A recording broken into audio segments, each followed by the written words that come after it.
मुस्लिम league नून का जो focus है इस वक्त सबसे ज़्यादा वो महाजरीन की 12 सीटों पे है।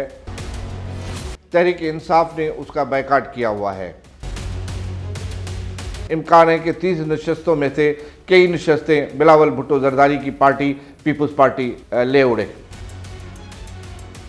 नाजरीन, सिंध की सियासत और मुल्की हालात इस वक्त इंतहाई दिलचस्प मोड़ पर दाखिल हो चुके हैं। एक तरफ हालिया दिनों में बेनज़ीर भुट्टो शहीद की भतीजी की अहम सियासी और समाजी तहरीक और बिलावल भुट्टो जरदारी से मुलाकातों में दौरों की खबरें गर्म हैं। अवाम और सियासी हलकों में ये सवाल शिद्दत से उठ रहा है कि आखिर इन दौरों के पस पर्दा क्या मकासद हैं। क्या भुट्टो ख़ानदान के दरमियान दहाइयों से मौजूदा सियासी फासले अब ख़त्म होने जा रहे हैं या महज एक आम मुलाकात थी। दूसरी जानिब आज़ाद कश्मीर में इंतखाबी मार्का अपने उरूज पर पहुंच चुका है। तमाम सियासी जमातें मैदान में हैं और जोड़ तोड़ का सिलसिला उरूज पर है। कश्मीर की सियासत का ये ऊँट किस करवट बैठेगा और इसके मरकज़ी सियासत पर क्या असरात मुरतब होंगे, इन तमाम तर सियासी बारीकियों और अहम पेशरफ पर बात करने के लिए आज हमारे साथ मौजूद हैं सीनियर सहाफ़ी तज़्ज़िया निगार डायरेक्टर पॉलिटिकल अफेयर रफ़ीक भुट्टो साहब। जी रफ़ीक भुट्टो साहब, ये बताइएगा कि बेनज़ीर भुट्टो शहीद की भतीजी के हालिया दौरे का क्या मकसद है और क्या भुट्टो ख़ानदान के दरमियान फासले वाकई कम हो रहे हैं? सबा साहबा, ये एक बड़ा हिस्सास और पेचीदा सवाल है जिसका जवाब देना भी ज़रूरी है। ससुई शाहनवाज भुट्टो जो कि लंदन में क़याम पजीर हैं और हालिया उसके दौरे को बड़ी कवरेज मिली और बड़ा उस पर फोकस किया गया। आसफ़ा भुट्टो ने उसको वेलकम कहा और वो उसकी मेज़बान थी। कराची, फिर गढ़ी खुदा बख्श, वो अपने वालिद की मज़ार पे भी गई और अपने पप्पो बेनज़ीर भुट्टो, अपने दादा शेख ज़ुल्फ़िकार अली भुट्टो के मज़ारों पे भी गई। लेकिन उनका जो आने का मकसद था वो दो ख़ानदान, आपको पता है कि जरदारी फैमिली और सतर क्लिफ्टन और बिलावल हाउस जिसको हम कहते हैं, उसके दरमियान बड़े फासले थे। उस फासले कम करने में ज़ुल्फ़िकार जूनियर और फ़ातिमा भुट्टो भी बड़ा किरदार अदा कर रहे हैं और उनके हालिया जो बयानात हैं वो आपने भी सुने होंगे और कौम ने भी सुने हैं, उसमें काफ़ी नरमी है। तो उस नरमी को आगे लेकर ससुई भुट्टो भी कराची आईं और आसफ़ा भुट्टो ने उसको गले लगाया और उनकी मेज़बान बनी और उनकी बड़ी वो जो है आओ भगत की गई। लेकिन इसका जो असल मकसद था इस दौरे का वो दोनों ख़ानदानों के दरमियान एक सालसी वाली बात भी हम इसको कह सकते हैं कि उसने एक दोनों ख़ानदानों को मिलाने की आपस में कोशिश की है, जिसके नताइज अब आहिस्ता आहिस्ता आना शुरू होंगे। जल्दी नहीं आएंगे लेकिन आहिस्ता आहिस्ता आना शुरू होंगे। और बड़ी जो बात है इस दौरे की वो ये कि ससुई शाहनवाज भुट्टो इतनी मुतासिर हुई मेज़बानी से और आसफ़ा भुट्टो से कि उन्होंने आसफ़ा भुट्टो को अपनी जो उनकी आबाई ज़मीन है जो को 9 देरों में भुट्टो फार्म पे है वो उन्होंने पेशकश की कि ये मैं आपको गिफ्ट करना चाहती हूँ, जो कि आसफ़ा भुट्टो ने कबूल कर ली। और वो बड़ी कीमती ज़मीन है, अमरूदों के बागात हैं और खुले टुले फार्म हैं ज़मीनों के, तो उन्होंने वो आसफ़ा को गिफ्ट कर दी। इस दौरे का एक मकसद जो सामने आया है वो ये भी था। अब इसके नताइज आना, जैसे मैंने पहले कहा कि आना शुरू होंगे और कई फासले हैं और कई दिनों से आपको पता है कि सदर आसफ़ अली जरदारी पे मीर मुर्तज़ा भुट्टो के मर्डर के इल्ज़ाम लगे, वो जेल में रहे, फिर बरी हुए उस केस में, तो उस वजह से एक तनाव था। तो उस तनाव को आहिस्ता आहिस्ता ख़त्म करने के लिए उनकी जो फैमिली है, और इसमें सबसे बड़ा जो किरदार है वो बेनज़ीर भुट्टो की जो बहन है सनम भुट्टो, वो भी लंदन में रहती हैं, वो भी आती रहती हैं पाकिस्तान और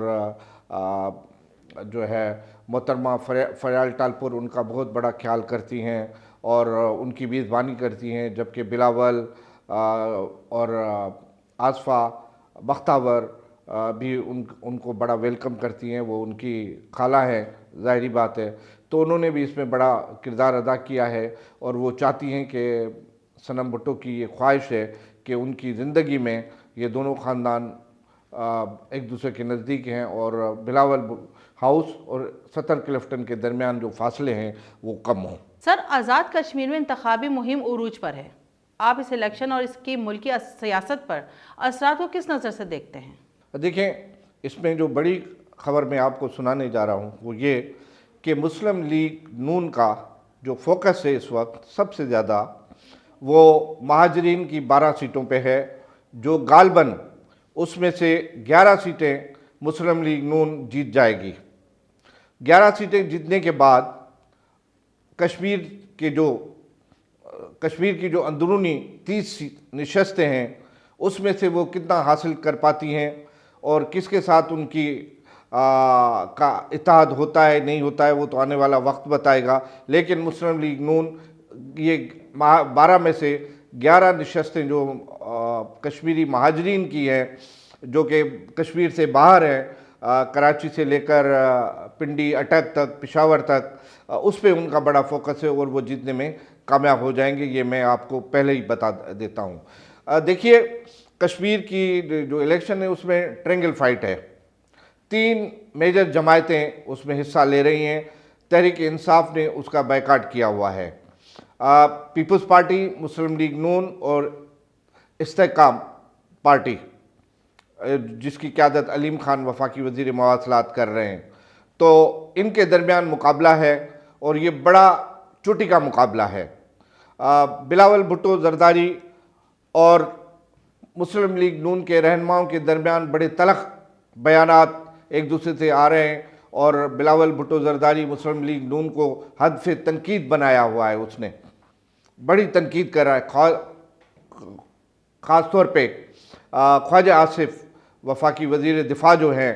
ان کو، کہ جی انہوں نے کشمیر کے متعلق میرپور، آزاد کشمیر اور راولہ کوٹ کے لوگوں کے لیے جو الفاظ کہے تھے اس کو انہوں نے فوکس کیا ہوا ہے، اور وہ مطالبہ کر رہے ہیں کہ خواجہ آصف کو کابینہ سے برخاست کیا جائے، جس پہ رانا ثناء اللہ ہو، خواجہ سعد رفیق اور دیگر جو رہنما ہیں وہ بڑا انہوں نے برا بنایا ہے کہ بلاول کو ایسے بیانات نہیں دینے چاہیے تھے۔ تو بلاول کا فوکس ہے، اور بلاول کوشش کر رہا ہے کہ کشمیر کی جو 30 نشستیں ہیں، کیونکہ ان کو بھی پتہ ہے کہ وہ مہاجرین کی نشستیں جیت نہیں سکتے، جو 12 نشستیں ہیں، تو ان کا فوکس کشمیر کی اپنی جو 30 عام نشستیں ہیں، جنرل نشستیں جس کو ہم کہتے ہیں، کہ ان پہ ہے۔ اور اس کے بعد استحکام پارٹی بھی اپنی کوشش کر رہی ہے، کیونکہ جو تنویر ہیں سابق وزیر اعظم اپنے کشمیر کے، پیپلز پارٹی نے ان کو اکوموڈیٹ نہیں کیا، تو وہ پیپلز پارٹی چھوڑ کے استحکام پارٹی جوائن کی، اور 23 حلقوں سے انہوں نے اپنے کینڈیڈیٹ جو ہیں وہ لینڈ کیے ہوئے ہیں۔ تو یہ ایک بڑا کانٹے کا مقابلہ ہے۔ اب الیکشن میں کوئی زیادہ دن نہیں رہے اور پتہ چل جائے گا کہ وہ ہے، لیکن کبھی امکان ہے کہ 30 نشستوں میں سے کئی نشستیں بلاول بھٹو زرداری کی پارٹی پیپلز پارٹی لے اڑے۔ جی بہت بہت شکریہ رفیق بھٹو صاحب آپ کا۔ ناظرین، بھٹو خاندان کے اندرونی فاصلوں کا ختم ہونا یا آزاد کشمیر کے انتخابات کے فیصلے، ان دونوں پیش رفت کے اثرات آنے والے دنوں میں ملکی سیاست پر گہرے نقش چھوڑیں گے۔ اب دیکھنا یہ ہے کہ کشمیر کی عوام اپنا اعتماد کس کے سپرد کرتی ہے، اور سندھ کی سیاست کیا نیا موڑ لیتی ہے۔ آج کے پروگرام میں بس اتنا ہی، ملتے ہیں آپ سے اگلے پروگرام میں، جب تک کے لیے اللہ حافظ۔